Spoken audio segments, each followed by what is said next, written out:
İnsan orqanizmində həzm prosesi. Orqanizmin həzm prosesində əsas rol oynayan həzm fermentləri bioloji fəal maddələrdir. Bu fermentlər orqanizmdə kimyəvi reaksiyaları sürətləndirən xüsusi zülallardır. Yadınızdadsa zülal dərsin birinci hissədə keçəndə demişdik ki, bütün fermentlər zülallardır. Məhz həzm prosesində də bu zülallar belə deyim də yüksək aktivliyə malikdir və əsas bioloji fəal maddələrdir. Fermentlərsiz həyat üçün vacib olan bir çox metabolik reaksiyalar gedə bilməz ya da olsa da çox yavaş gedər bütün bu proseslər. Həzm fermentlərinin əsas xüsusiyyəti isə qida maddələrini daha kiçik hissələrə parçalayıb onu asan həzm oluna biləcək hala gətirməkdir. Hansı ki bu həzm fermentləri karbohidratları, zülalları, yağları daha kiçik molekullara parçalayır. Və bu zaman orqanizmdən yaranan enerji nəticəsində böyümə prosesləri baş verir. Çünki karbohidratdır, zülaldır, yağdır, bunlar parçalananda onlardan enerji ayrılır. Hansı ki bu enerji həyat fəaliyyəti prosesləri üçün olduqca vacibdir.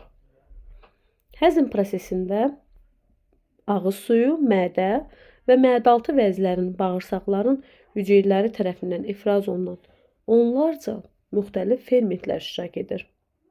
Deməli, ağız suyu, mədə, mədəaltı vəzi, bir də bağırsaq hüceyrələri tərəfindən ifraz olunan müxtəlif fermentlər iştirak edir həzm prosesində. Həzm fermentlərini 3 əsas qrupa bölürlər. 1. Zülalları parçalayan fermentlər, 2. Yağları parçalayan fermentlər, 3. Karbohidratları parçalayan fermentlər. Çünki bu üzvü maddələr qidalandığımız qidaların əsas tərkibindədir və biz əsas enerjini məhz bu qidalardan alırıq. Əsas da karbohidratlardan. Baxaq, burada zülal molekullarının parçalanmasını verib, hər üçünü burada parçalanmasını verib. İlk olaraq zülal molekulu haqqında danışırıq. Burada baxırıq ki, ferment zülal molekulu zəncir formasında təsvir edib və fermentlər həmin o zəncirə təsir edir. Həzm prosesi nəticəsində zülal molekulları amin turşularına parçalanır. Yəni elə demişdik də, yadınızdadsa zülalı keçəndə demişdik də ki, zülalın monomeri amin turşulardır. Yəni zülalı bir zəncir kimi təsəvvür etsək, onun hər bir halqası bir amin turşusu sayılacaqdır. Zülallar mədədə, nazik bağırsaqda, pepsin, ximozin və tripsin fermentlərinin təsiri altında amin turşulara parçalanır. Bunlar həzm fermentləridir. Deməli, mədədə və nazik bağırsaqda pepsin, ximozin və tripsin fermentlərinin təsiri altında amin turşulara parçalanır. Keçdik karbohidratlar haqqında danışmağa. Karbohidratlar. Karbohidrat molekulun burada mürəkkəb karbohidratı təsvir edib və ona ferment təsir etdikdə daha sadə karbohidrata parçalanır. Buna deyirik glukoza. Daha sadə şəkərlər, yəni monosaxaridlərə parçalanır. Məsələn, glukozuya. Karbohidratların ilk həzmi ağız boşluğunda başlayır. Məsələn, tutaq ki, adi bir qəndi və yaxud da çörəyi ağzımıza qoysaq, onun ağız boşluğunda həzmin biz müşahidə edə bilərik. Bu zaman daha asanlıqla ağız boşluğunda parçalanır və həzmə uğrayır. Həmçinin karbohidratlara nazik bağırsaqda da həzm olunur və nazik bağırsaqda amilaza və maltaza fermentlərinin təsiri altında baş verir. Ağız boşluğunda isə ağız suyu vəzlərinin vasitəsilə ifraz olunan ferment tərəfindən parçalanır. Deməli, karbohidratların həzmi harada getdi? Bir ağız boşluğunda, bir də nazik bağırsaqda. Fikir verirsiniz, mədə boşluğunda biz onun adını çəkmədik. Sonra keçirik 3-cü üzvü maddə olan yağların deməli, həzm prosesinə. Yağ molekulu həzmə məruz qalır və bu zaman yağ turşuları və gliserin alınır. Deməli, yağ molekulu parçalanarkən yağ turşuları və gliserin maddələri alınır. Nazik bağırsaqda lipaza fermentləri lipidləri yağ turşularına və gliserinə parçalayır. Nazik bağırsaqda. Deməli, yağ molekullarının həzmi harada baş verdi? Deyəcək ki, nazik bağırsaqda hansı fermentin təsirindən? Lipaza fermentinin təsirindən. Nəyə parçalandı? Yağ turşularına və gliserinə. Lipidlərin həzmi ödün təsiri altında fəallaşır. Yəni öd birbaşa yağı parçalamır, amma lipazaya təsir edir, lipazanı aktivləşdirir, nəticədə yağ parçalanır. Ağız boşluğunda həzm. Baxaq buna. Deməli, ağız boşluğunda həzm, ilk olaraq ümumiyyətlə həzm ağız boşluğunda başlayır. Ağız boşluğunda həzm qidanın mexaniki parçalanması və yaxud da xırdalanması deyə bilərik, qarışması deyə bilərik və həmçinin ağız suyun təsirindən ilkin kimyəvi parçalanma nəticəsində baş verir. Və ilkin kimyəvi parçalanmada məhz ağız boşluğunda bayaq qeyd etdiyim kimi karbohidratlara təsir edir. İlk kimyəvi parçalanma məhz karbohidratlarda olur ağız boşluğunda. Ağız suyu boşluğunda yerləşən 3 cüt iri ağız suyu vəzləri vardır ki, bunlara qulaq yanı, deməli, burada şəkildə təsvir olunub, çənəaltı, bir də dilaltı ağız suyu vəzləridir. Cəmi 6 dənə olur. 3 cüt iri ağız suyu vəzlərdir. Bir də xırda ağız suyu vəzləri var. O da ağız boşluğunda yerləşir. Amma irilər 3 cütdür, yəni 6 dənədir. Bu vəzlər vasitəsilə ağız suyu ifraz olunur və ağız suyu vasitəsilə ağızda qida kimyəvi parçalanmaya məruz qalır. Yəni karbohidratlar kimyəvi parçalanmaya məruz qalır. Ağız suyu zəif qələvi reaksiyaya malikdir. Ağız boşluğunda deməli mühit zəif qələvidir. Və onun tərkibi təxminən deməli 98% sudan, lizosim və amilaza fermentindən, eləcə də maltaza fermentindən ibarətdir. Deməli, ağız suyunun tərkibində hansı fermentlər var desək, deyəcək ki, lizosim, amilaza və maltaza fermentləri var. Amilaza və maltaza fermentləri vasitəsilə mürəkkəb karbohidratlar sadə birləşmələrə qədər parçalanır. Lizosim isə ağızda olan mikrobları zərərsizləşdirir. Lizosim, deməli, amilaza və maltaza mürəkkəb karbohidratları parçalayır. Lizosim mikrobları zərərsizləşdirir. Yəni, bunların rolunu qeyd eləməliyik mütləq. Ağız boşluğunun selikli qirşasında yaraların sağalmasında məhz lizosim fermenti həyata keçirir.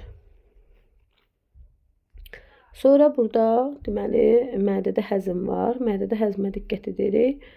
Mədənin daxili qatını əmələ gətirən selikli qişada vəzlər vardır ki, həmin vəzlər müxtəlif fermentlər ifraz edir. Baxın, burada ox göstərib mədənin yerin və mədədə olan belə deyək də vəzlərin ifraz etdiyi fermentləri də burada qeyd ediblər. Pepsin, ximozin, lipaza, haşxlor turşusu, bir də selik. Mədənin daxili qatında olan selikli qişada yerləşən vəzlər məhz bu fermentləri sintez edir. Başlayaq birinci pepsindən. Pepsin mədədə olan zülalları parçalayır. Lipaza süd yağlarını, yəni südün tərkibində olan yağları parçalayır. Ximozin isə süd zülallarını parçalayır.